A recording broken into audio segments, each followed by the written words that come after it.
Relative. We're holding court. There are people that I would. Oh, there it goes again. That's not even the right word. What is the right word? This is really difficult. Ariana, you have to edit a bunch of this. All right, you better cut around this shit. You'll cut it down. You'll cut it down. You'll chop it up.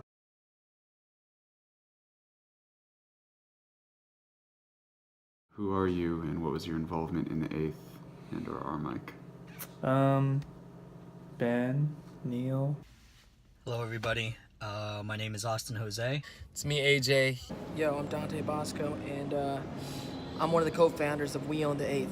It's Jessica Blanc here. Samla Intalangsi. Minai Noji. Magic MC. Big. Fuzzy. Josh Han. Cookie. Dion Bosco. Carlin James. Yara. Crooks. Jason Chu. Niels. Truss. Mo. Derek D. Brown. Connor Lihi. Jeremiah Villa. Vince Cruz, a.k.a. Tanya. Ella. Matt Amadel. My name's Andres Paul Ramacho. I'm Nazrin, by the way. Ariana Lady Bosco. What's up? My name is Peter Sue, and I'm a songwriter, spoken word artist, poet, and author. Hair and makeup. Poet and actor. Singer-songwriter. Filmmaker. Actor. Acoustic singer. A singer. Rapper. Songwriter. Poet. Actress. Artist. Model. Activist. Overall creative. Dante's brother. Ariana's brother. I am a community volunteer for We Own the 8th and Armike. Managing director of sorts. The Wednesday night manager. I was timer. The sound lady in the back. Member, supporter, and friend of the 8th. Also a volunteer at times. Everything from taking photos to picking up chairs to doing door, help organizing events. I first heard of We Own the 8th from Dante Bosco. First time I walked in, I was like, yo, this place looks dope. being in the same room as people like Dante, AJ, Ariana, Bo. He came up to me and he was like, "Hey, Minai." Dante was like, sup. I was like, oh, dang, sup. I created We Own the 8th. You should stop by and check it out. Yo. Even way before we started having these first meetings, it was just little ideas rattling around in his brain, and he would just always tell me, like, I got ideas and something's coming up. We got to do something. It was just a meeting that I called with AJ Raphael. He was like the cutest YouTuber of all time. He gave me a hug, and like, I was like, so much. Marry me. About a dozen of the top YouTubers and a dozen friends of mine from the digital media. Remember the first meeting? Sat around in all different kinds of sized chairs with a big American flag behind us. Talking about our dreams for what Asian America could become. To express their grievances on that issue while also expressing their art. Trying to figure out a way around it. And if not, how we can build a community to just bust through. I remember left feeling so inspired. Little by little, month after month, we kept meeting. Other people started coming year after year. And now, 4 years later, average about 100 people every meeting. You know, I've thought about what my purpose was. I think part of my purpose is to just get people together, get these people together. Yeah, that's what I'd say. It definitely was an extension of our culture and our family. Dante and myself, we're no strangers to building community amongst like-minded artists and creators who are all struggling and facing challenges and trying to grow. Meet other people, other artists, to get motivated, get encouraged, to get inspired by other people. To love, to laugh, to expand, to be the greatest expressions of ourselves. And collaborate. Working on a love song with Andreas and Steven, 626 with Magic, simultaneous release Jessica, Arrivals with Jason, Fuzzy, Matt, Pretty Dudes with Chance, Santa Barbara, the music video with Stanley, Nate, Jess, Vivian. With We on the 8th, I've never been surrounded by so much talent, inspiration, and drive. Also provided a space where people could create something that would be seen by their peers. I went for Robin screening. A funny music video I produced at one of the meetings, and the laughter and support I felt from the audience was music to my soul. Cross getting into LAPFF in 2015 and screening there at Great Company was very much a satisfying and really like homecoming or closure kind of moment of this project that I came in with just as a dream and wanting to make a reality. First winter formal, being able to screen so many cool videos and to see people that have grown up kind of through the community. Our mic was an extension of the We on the 8th. People would come in and share their hearts. Poets, musicians, dancers, magicians, actors, actresses. Of course, we are Asian, starting with that heritage, but much like our family, expanding beyond that and transcending beyond just that culture, and really spreading that love with everyone and supporting each other in everyone's narratives. Our mic was consistently one of the most welcoming spots I've ever been into. When I first walked into this group of people, I was terribly shy. The first time I read, I didn't even look up. I had my head down the whole time. And of course, in typical Lady Bosco style, that was not going to settle well with her. I walked in the first night and I was the only black dude there. I thought it was going to take me a long time to get settled in and get comfortable. No.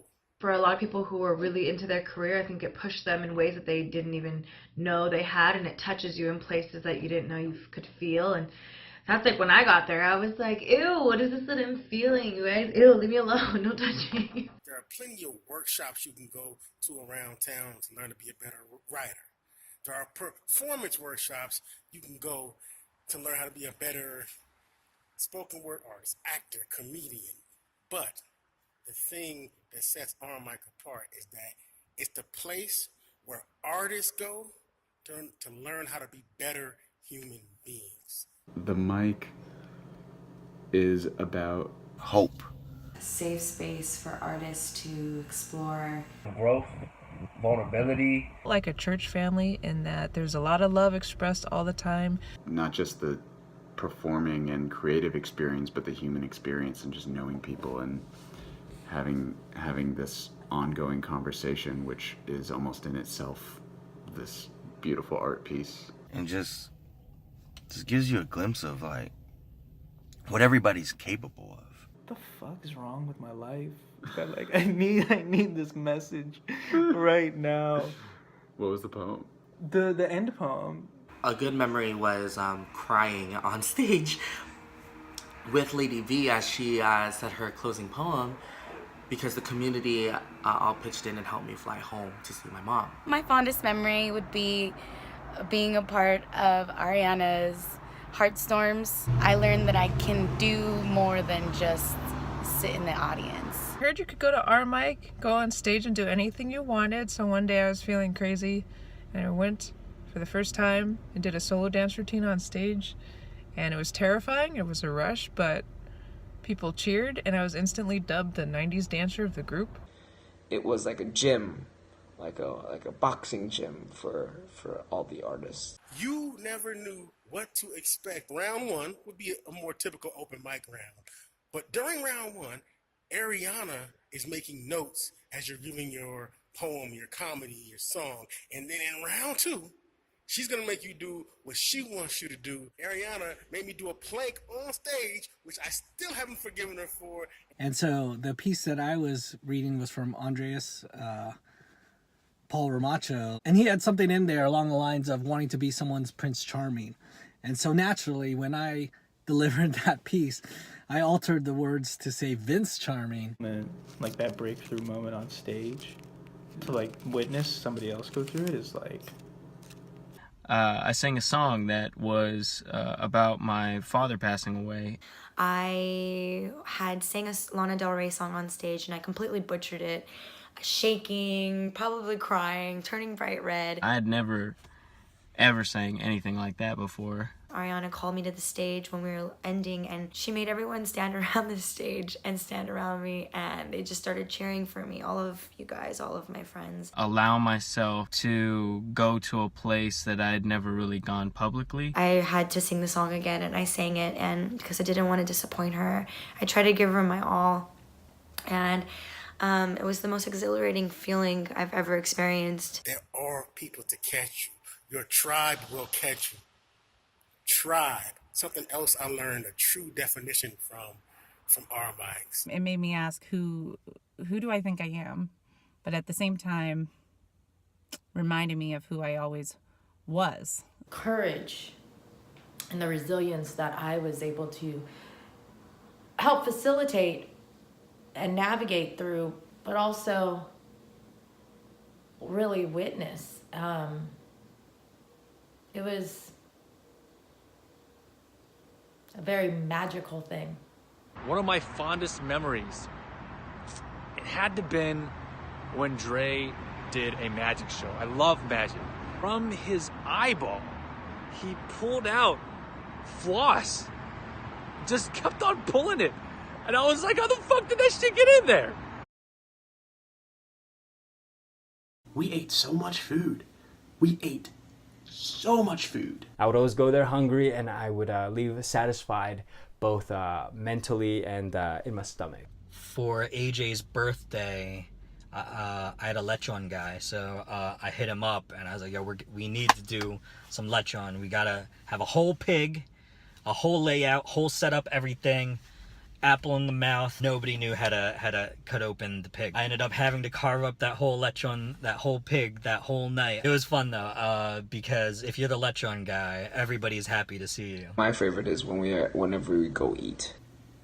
We ate a lot of food. Yes, the performance is the most important thing, and it is the cherry on top, and it is the whipped cream of the milkshake, but the conversations that take place in that alleyway afterwards, at the end of both our mic and We on the 8th, you're there, you know, and you're kind of slowly kicked out, but then being able to just sit there and talk about what's going on in your life. Share what you feel about the world. What people are working on. Share opinions on things. To the philosophical, to the artistic. Other people's opinions. To the theoretical, really help develop and form bonds. Yeah, I can't really imagine myself today without good people who wanted to help other people. Knowing that it's made my art better and made me better.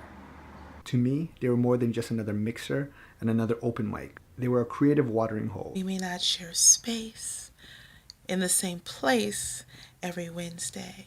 We're not a place, we're a people kind of vibe. You know what I'm saying? I was searching for something like this. I didn't think I could find it, but there it was. And that is because of everything that you guys have given us. I'm in my car, which is fitting because I wouldn't trade driving 140-mile round trip to be with you guys every 8th.